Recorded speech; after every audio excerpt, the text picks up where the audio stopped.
इस वक्त की सबसे बड़ी खबर आ रही है हमारे शहर की संजीवन कॉलोनी से, जहां एक ही घर में मिली है 11 लाशें। जी हाँ, बिल्कुल सही सुना आपने, 11 लाशें। इसका मतलब 11 मर्डर्स। और इन सारे मर्डर्स का प्राइम सस्पेक्ट 32 वर्षीय अमित वर्मा फरार है। आप स्क्रीन पर उसका चेहरा देख सकते हैं। रिपोर्ट्स के अकॉर्डिंग घर अमित के नाम पर ही है और आखिरी बार वही घर में था। लेकिन अभी अमित कहाँ है?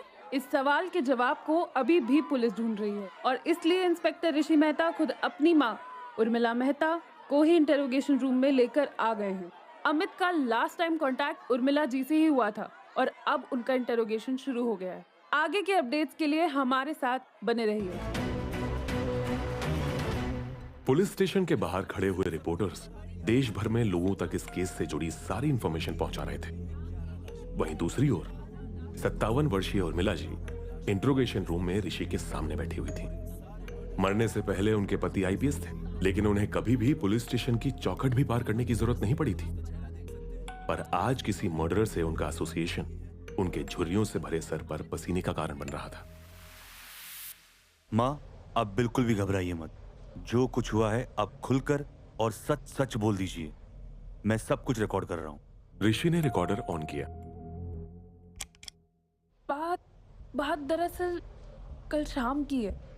मैं अपने पपी को सैर करवा कर वापस आई तो मैंने देखा कि अमित के घर के बाहर कोई खड़ा हुआ है। वो आदमी बहुत सस्पिशियस लग रहा था। उसके लंबे बाल, घनी दाढ़ी और अजीब से कपड़ों से ऐसा लग रहा था जैसे वो कोई भिखारी हो। तब मैं उसके पास रुकी। वो बासी ले रहा था। मैंने ध्यान से देखा तो पाया कि वो अमित ही है। तब मैंने उससे पूछा, आ ही गए तुम आखिरकार? तब उसने वो बासी लेकर कहा,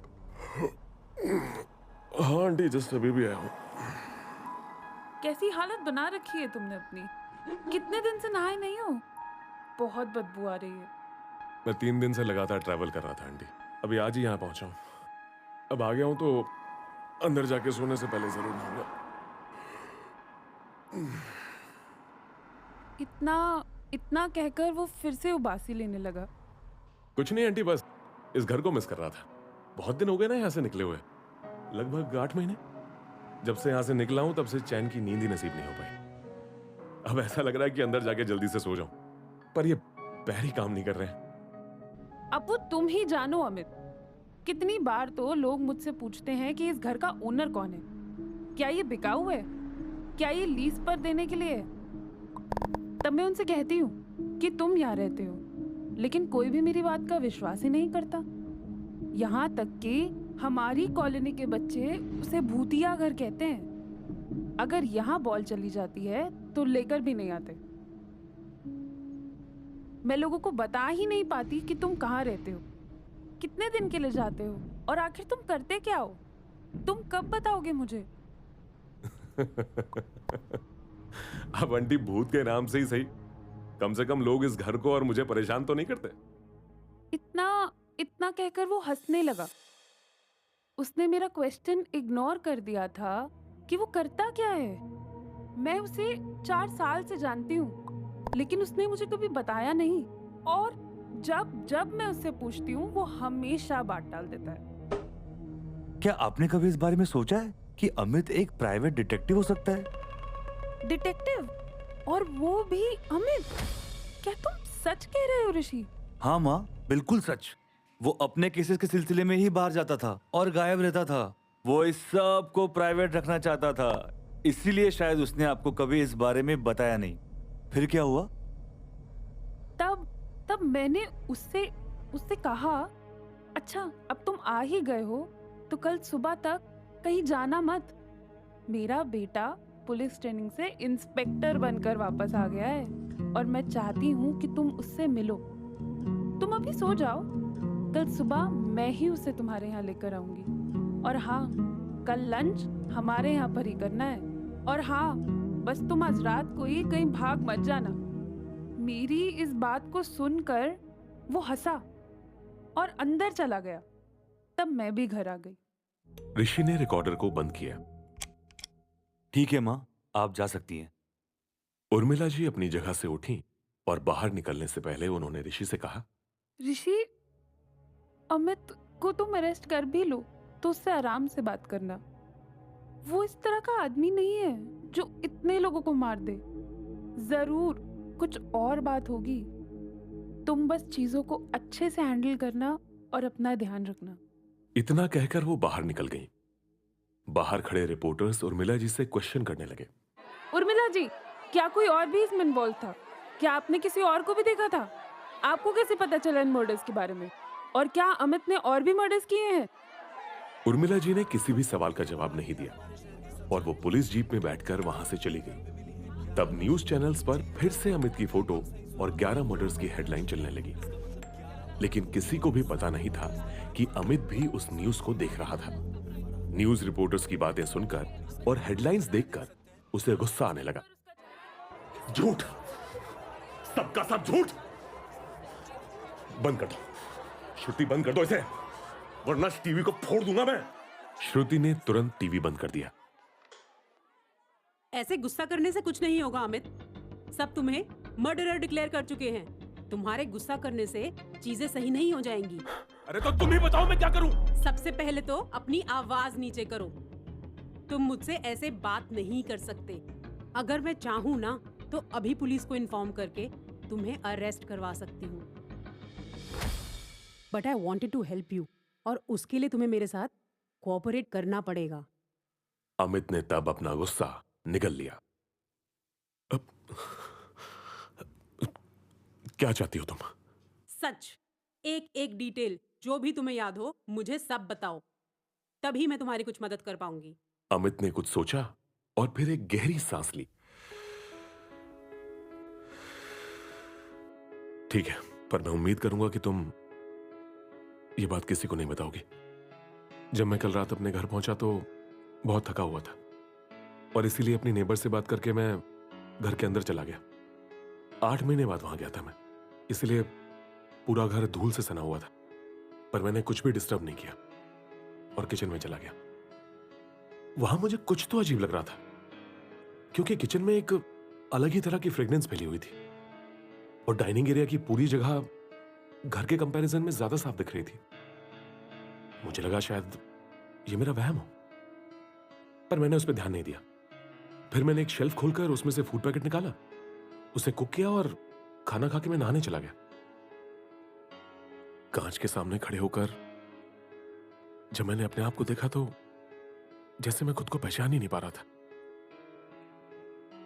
बहुत दिनों के बाद मैंने अपनी शक्ल देखी थी और ऐसा लग रहा था जैसे मैं किसी जेल से भागा हुआ कैदी हूं। पर मैंने सोचा अब जो भी होगा वो सुबह ही करूंगा और फिर नहाने के बाद मैं ऊपर वाले अपने बेडरूम में सोने चला गया। खिड़की के बाहर बारिश हो रही थी और उसकी आवाज सुनते हुए मुझे कुछ ही देर में नींद आ गई। मैं आराम से अपने बेड पे सो रहा था और पता नहीं अचानक से मुझे ऐसा लगा जैसे मेरे मुंह के पास कुछ है। मेरे रिफ्लेक्सेस बहुत तेज हैं, इसीलिए मेरी आंखें जल्दी से खुल गई और तब मैंने जो देखा उसने मुझे हैरान कर दिया। मेरी नाक से 2 इंच की दूरी पर एक गन थी जिसे पकड़कर एक आदमी खड़ा हुआ था। उसने मेरे हेड की ओर एम कर रखा था और वो शूट करने ही वाला था। कमरे में अंधेरा था, इसीलिए मुझे वो प्रॉपर दिख नहीं पा रहा था, लेकिन उसने ब्लैक कपड़े पहने हुए थे और शायद उसे पता नहीं चला कि मेरी आंखें खुली हुई थी। इस बात का फायदा उठाकर मैं जल्दी से अपने बेड पे रोल हो गया और एक तरफ नीचे गिर गया। वो हैरान हो गया और मैं मौका देखकर वहीं खड़ा हो गया। वो कौन था मैं इस बात को फिगर आउट कर पाता इससे पहले ही उसने मुझ पर अटैक करना शुरू कर दिया। मुझे उसकी हल्की सी शैडो दिख रही थी, इसीलिए उसके अटैक्स को डिफेंड करने में प्रॉब्लम आने लगी। लेकिन फिर मेरी आंखें उस अंधेरे को एडजस्ट करने लगी और मैंने भी अटैक किया। मैं उस पर अटैक कर रहा था पर उसके रिफ्लेक्सेस भी मेरी तरह ही तेज थे। वो एक ट्रेन्ड आदमी था। अगले अटैक से पहले उसने मेरा हाथ पकड़ लिया और एक जोर की किक मेरे चेस्ट के ऊपर मारी, जिसकी वजह से मैं पीछे दीवार से टकरा गया। तब मैंने चिल्ला के पूछा कि कौन हो तुम, क्या चाहिए तुम्हें? ऐसा करके मैंने खुद के पैरों पर ही कुल्हाड़ी मार ली, क्योंकि जो आवाज आई उसको फॉलो करते हुए वो मेरी तरफ आया और उसने फिर से अपनी गन मेरी तरफ पॉइंट कर दी। पर उसे अच्छा शॉट चाहिए था, इसीलिए वो मेरे थोड़े और पास आया और तब मैंने उसका हाथ पकड़ लिया। हम दोनों गन छीनने की कोशिश करने लगे और इस स्ट्रगल में हम कमरे की चीजों से टकराने लगे और वो सारी की सारी चीजें नीचे गिरने लगी। पर वो आदमी बहुत स्ट्रांग था और तभी उसने मुझे उठाया और फेंक दिया। मैं जमीन पर जा गिरा, लेकिन मेरे गिरने के साथ ही गन चल चुकी थी और उसके बुलेट सामने वाली दीवार पर जा लगी। गन में साइलेंसर था, इसीलिए कोई आवाज नहीं आई। जब मैं नीचे जमीन पर था तो मुझे लगा कि अब मेरा गेम खत्म होने वाला है और ये मुझे मार डालेगा। लेकिन उसने जब ट्रिगर दबाया तो गन में एक भी बुलेट नहीं थी। वो लगातार ट्रिगर दबा रहा था और जब खाली गन की आवाज मेरे कानों में आई तो मैंने सोचा कि अगर ये आदमी मुझे मारने आया था तो फिर इसकी गन में सिर्फ एक ही बुलेट क्यों थी। पर इससे पहले कि मैं कुछ और सोचता या खड़ा होता, उसने गन जोर से मेरी तरफ फेंकी जो मेरे सर पर लगी और मैं वहीं बेहोश हो गया। अमित, मैंने तुमसे क्या पूछा था और तुम मुझे कौन सी कहानी सुनाने लग गए? मुझे साफ साफ बताओ कि तुमने उन लोगों का मर्डर किया या नहीं। देखो, मैंने जो बात बताई है वो बताना जरूरी था। अब तुम अगर आगे सुनोगी तो सब समझ जाओगी। मैं पता नहीं कितनी देर बेहोश पड़ा रहा, लेकिन जब मैं उठा तो माहौल बिल्कुल वैसा ही था। अब भी बारिश हो रही थी और कमरे में बिल्कुल अंधेरा था। मेरे सर में बहुत दर्द हो रहा था और गन के वुंड से खून निकल रहा था। मुझे एक सेकंड के लिए लगा कि जो भी मैंने एक्सपीरियंस किया था वो बस एक सपना था और मैं बस बेड से नीचे गिरा था, इसीलिए मेरे सर में दर्द हो रहा था। लेकिन अगले ही पल जब मैंने इधर उधर हाथ किए तो मुझे वो गन मिल गई और मेरा सपना हकीकत में बदल गया। मैंने गन पिक करते हुए कमरे की लाइट्स ऑन की। पूरा कमरा हमारी फाइट की वजह से फैला हुआ था और दीवार पर बुलेट का निशान साफ साफ दिख रहा था।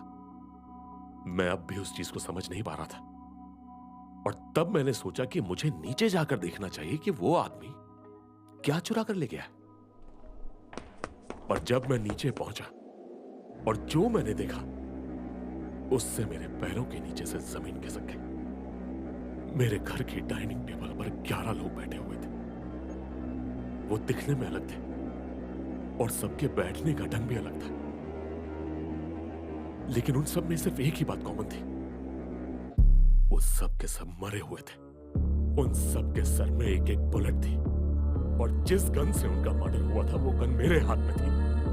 इसका मतलब यही था कि उन सब का मर्डर मेरे ऊपर ही ब्लेम हो रहा था और एक ही रात में मैं एक प्राइवेट डिटेक्टिव से 11 लोगों का मर्डरर बन गया जिन्हें उस आदमी ने मारा था जो मुझे मारने आया था। और अब मुझे कुछ भी करके उसे ढूंढना होगा और अपना नाम क्लियर करना होगा।